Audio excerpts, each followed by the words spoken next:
What's going on, folks? Welcome back to another Ranger Talk video. And today is a very, very special one. I'm joined by none other than Niels of legendary power metal band, ORDEN OGAN. What's going on, man? Thanks so much for joining me. Yeah, hello everybody. Hello to you, of course. Well, what's going on? We're going to release a new album very soon. You might have heard about that.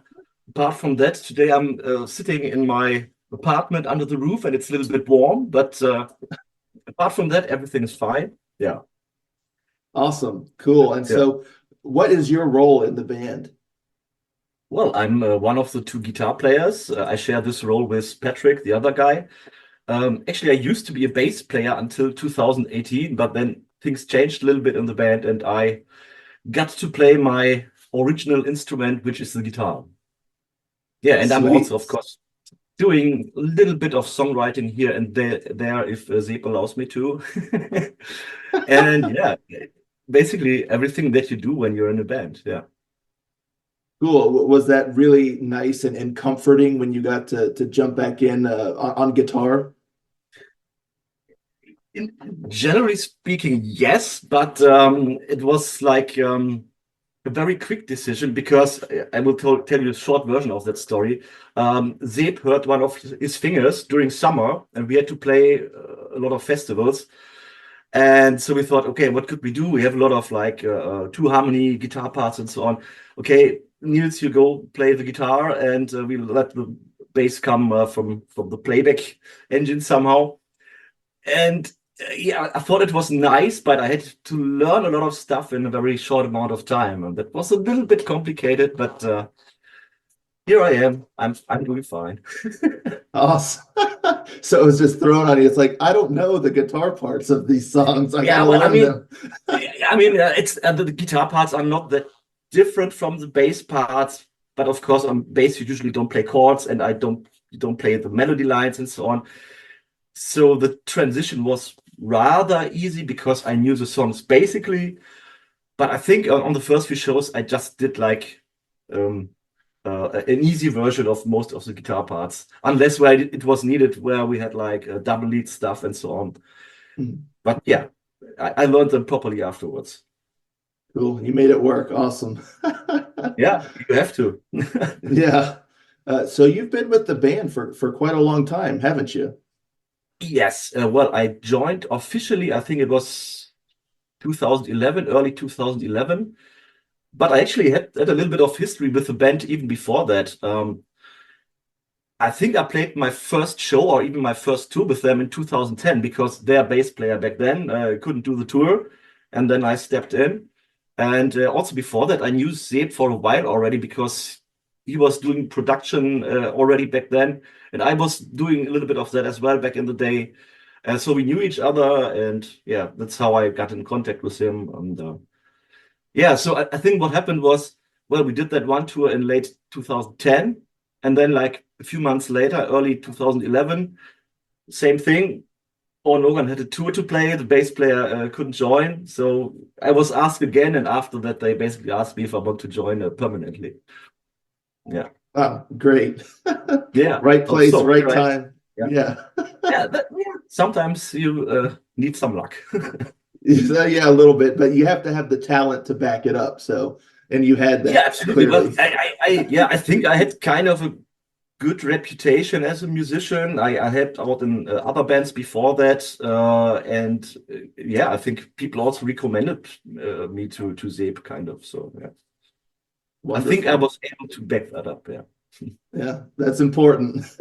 absolutely. Uh, and so since then, that was still pretty early on as far as the band releasing albums. So there's been a bit of an evolution since then, right? Would you say? Yes, I think that's right. I think actually the evolution basically started after I joined, not because of me, but it was around the time. Then we released the To the End album. I think Hmm. that was 11 or 12. No, must have been 2012, I think. And before that, I think the direction was not so clear about what Orden Ogan is going to do. I mean, we always had like good melody stuff and good riffs and so on. But the Veil and the Eastern Hope album, I think they were a little bit more on the proggy side, at least some of the songs. We still got that in there somewhere, but now it's more on point and more focused. And from my point of view, that basically started with the To the End album, yeah. Yeah, And I agree evolved with you. every album to the next one and so on.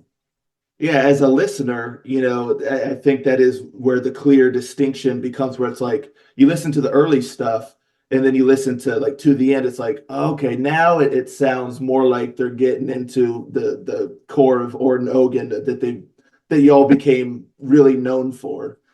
Yeah, that's how I see it, at least. Other people might have different opinions, but I think it's a good point where to separate it, kind of, where the direction of the band became more clear. And then y'all have been evolving ever since, because every album kind of Yeah, has its own distinct sound. yeah.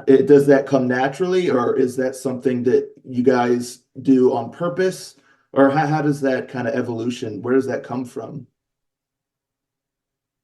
Well, I think most of the time it happens pretty naturally, because you always grow as a musician and as a person and as a songwriter and whatever. And what we do most of the time is like we try to find a certain topic for an album. As you might know, we have like, well, we don't do concept albums, but there's always like a red line going through it and so on. So thematically, the songs we write always should fit in this red line somehow. For example, with Gunman, almost every song on that album could be seen as a Western kind of themed thing. And later on Final Days, of course, yeah, it's all about the final days, like a little bit dystopian and so on. And then, of course, once you have this topic, you try to show that in the songwriting as well, and in the melodies and the production and so on. But usually after we get this idea of what we're going to do, of what the topic is for the album, then it all comes pretty naturally. Yeah.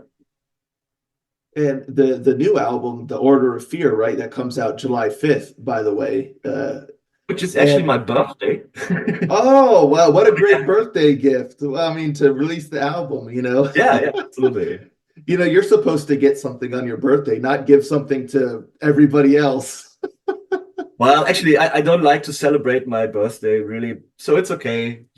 You can get the album. I give it to you. Okay, great. That's so kind of you, man. I know Yeah, everyone's gonna be very happy. I hope so. So yeah, it's called The Order of Fear, right? And if I'm not mistaken, that's what the band name Orden Ogan kind of translates to. Yeah, yeah, that's Um, right.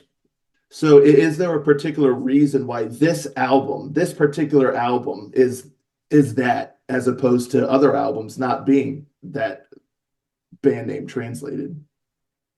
Yeah, I mean, it's hard to say why now is the right time for it. I think we were just thinking about what kind of story, what kind of topic can we use for this album. And we went in quite a different direction with the Final Days album. And so this time we thought, yeah, maybe we should go a little bit more back to the roots, like a little bit more To the End and Ravenhead and so on. And so the name was just fitting. Yeah. And also the storyline that Zeb developed for this album also fit in very well with that. So yeah. Yeah, I was going to ask you what kind of stories can folk that you can say now, that in Yeah. general can people kind of expect or look forward to on this album? Well, of course, most of it um, revolves around our main character, Alistair Vale, the guy with the hat. And as you might know from the past, he's always in trouble. Well, I would just give a short version of the story. He's always in trouble because he got cursed by some form of friends back in the day, so to say, and he wants to get rid of the curse that they put on him, and therefore he gets told to talk to the elder of the Order of Fear, and I, I have to think of how much I can tell you already about it. But well, basically, yeah, he gets to the Order of Fear and asks them for help in order to get rid of his curse. But in the end, they abuse him, and everything gets worse. Oh no, that poor guy Yeah. can't catch a break. I mean, you probably saw our latest video, Moonfire. That's actually part of the story. The thing he has to do is to kill his best friend, which is the guy who gets killed at the end. And they tell him, well, if you do that, then you get rid of the curse, but that's not what's happening.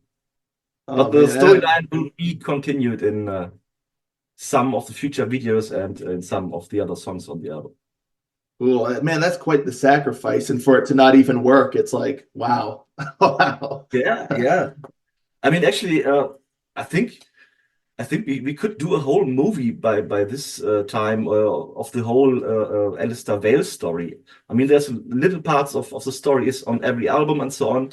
It's not like that it's thought out years before, but from album to album, we would try to find a story that kind of continues the story that happened before. And well, but maybe it would be even better as a Netflix series or something like that. Oh yeah, or I was thinking like even as like a graphic novel, or Yeah, something. we actually did a little bit of that. I Oh, think there are one or two graphic novels, if you want to call it that, which have like stories about Alistair Vale in it. But I think it was only like a thing you got with one of the special editions, but I don't really remember on which album that was.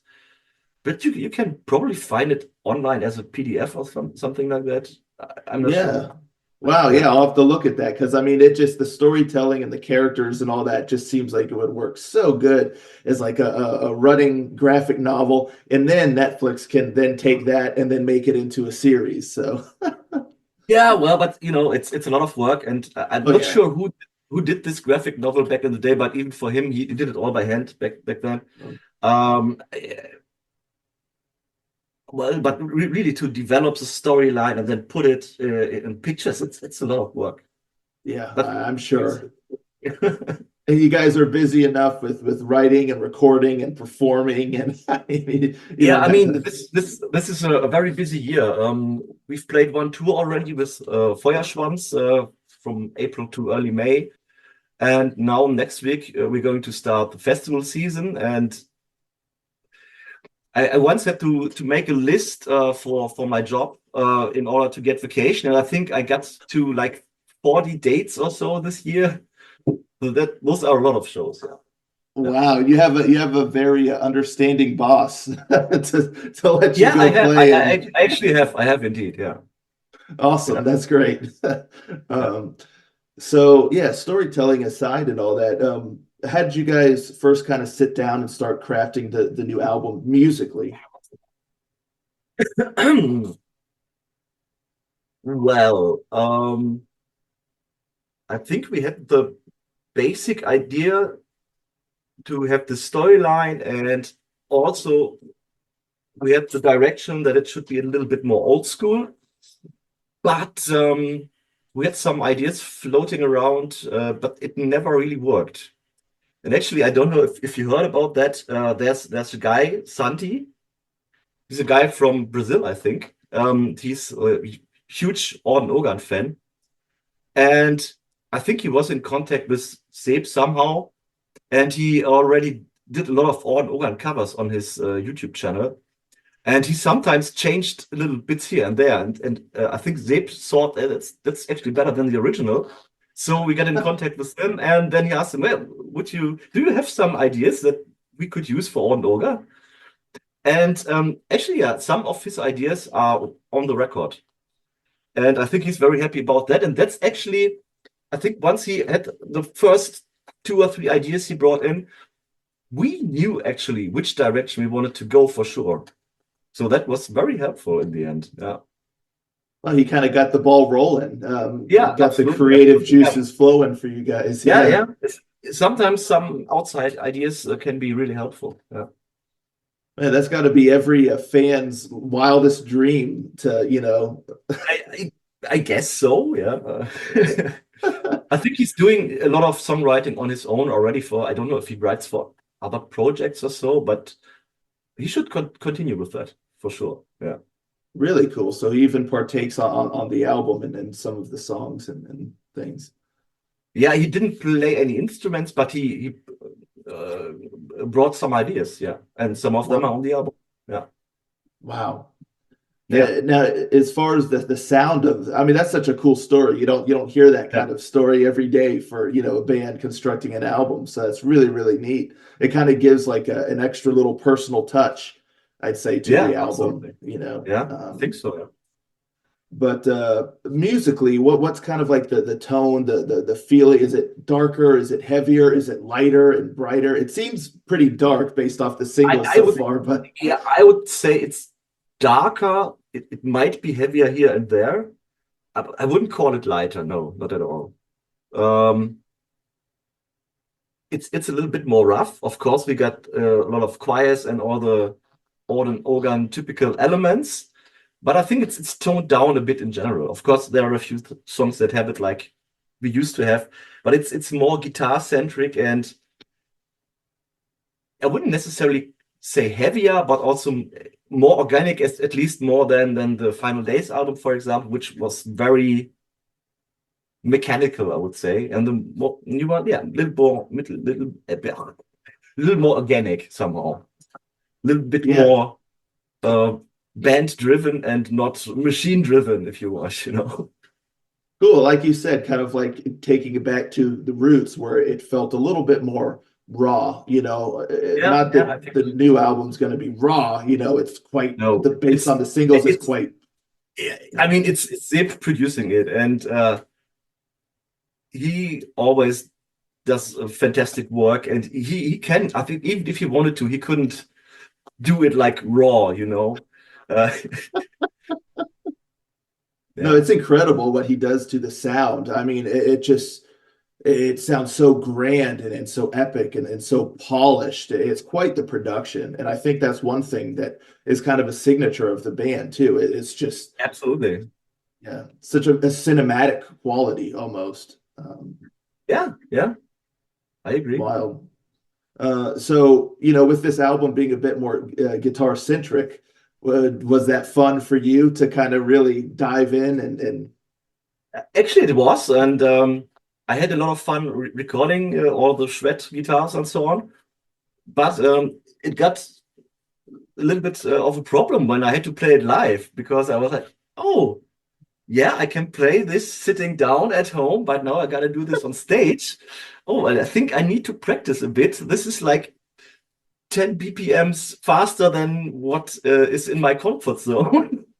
But yes, it was a lot of fun playing the solos, especially on the songs, and yeah. cool. I mean, It's you got to gotta be, challenge yourself a little bit as well. So yeah. yeah, that's how you get better, and it's got to be rewarding once you've done it and Absolutely, yeah. I actually, when we played the first tour this year, on the first few shows, I was like, "Yeah, damn, I'm struggling a bit." But then I, I also practiced every day, and it got better. And at one point, it was like, "Yeah, now I'm fine." So, do you get to give any input? How does the songwriting kind of work? Does Steve do most of it, and you guys kind of chip in, or how does it work? Um, Sometimes Zep has more or less completed songs, and then he's asking for some input for a certain part or so. But other times we just meet. Most of the time, not the band as a whole band, but for example, Seb and I meet, and we say, okay, let's write a song. And there's actually one song on the album that's happened like that. It basically was written in one evening. Really? Wow. Yeah, sometimes it happens, but on the other hand, it also happens that you meet and you have an idea floating around, and okay, what are we going to do with this? What could be the next part? And how could the melody go? And then you work on it for 8 hours, and then you throw it in the bin because it's not working. Yeah. Um, yeah, so usually everyone gives their input, but Seb is the final decider always. Yeah. Yeah, well, that's cool that everyone gets to kind of chip in and be a part of it, in a Yeah, sense. absolutely. And Yeah. um, so, so the first tour, it went well, I assume. Was it fun Yeah. playing the new songs live? And Yeah, absolutely. And actually, since the COVID happened, it's actually the first time we've been on a tour, really. We've played like single shows afterwards, of course, like festivals and so on. But also we got the two new guys in the band, Patrick and Steven. Steven joined, I think, shortly before the pandemic in 2019, and Patrick right before the pandemic in 2020. So we never actually had like a real tour where we all together in the bus and so on and have this socializing going on. And yeah, that was a lot of fun. And I think it brought us together as a band as well. And of course, yeah, the tour was great. We had, I think, 90% of the shows were sold out and the crowd was great and we had a lot of fun. Yeah, cool, absolutely. awesome. Do you enjoy, kind of that atmosphere playing live, and how big is like the production for Orden Ogan? I've never had the pleasure of being to an Orden Ogan show. So, what's it like, the energy? Well, I would say you have to experience this one day. And well, for the size of the production, it's always different. If you're like a support band on this tour, we were supporting Feuerschwanz, then you cannot bring that big of a stage setup. But we actually have many ideas for the upcoming festivals and so on. And I think it might be the biggest live show we put on so far. But well, let's see. We'll see. Yeah, apart from Yeah. that, yeah, I think we always have like a great audience and people enjoy it and so on. So yeah, it's a great feeling. Has the band ever been to the US out of curiosity? Yes, but I think we only ever played like the Prog Power Festival in Yeah. Atlanta, I think 2 or 3 times by now.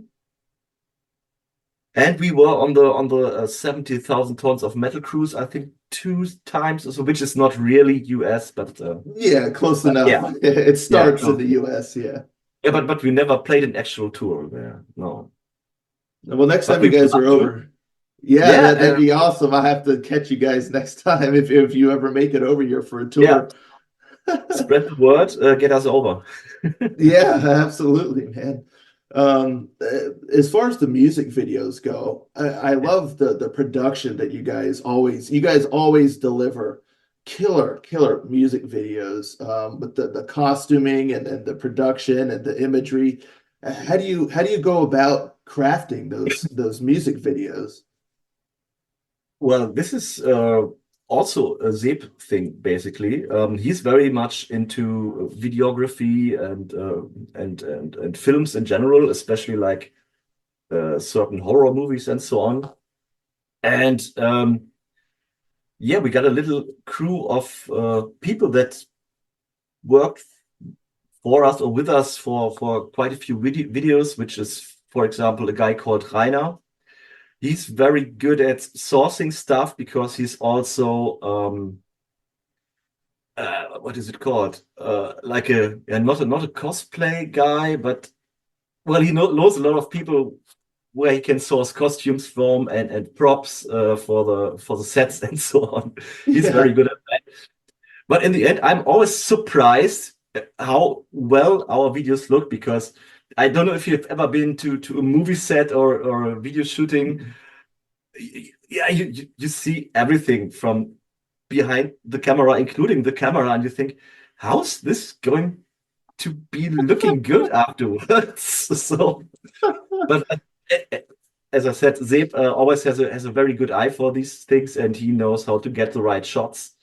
Um, and he knows what he wants basically. And yeah, he's got some good people that help us do this. Yeah.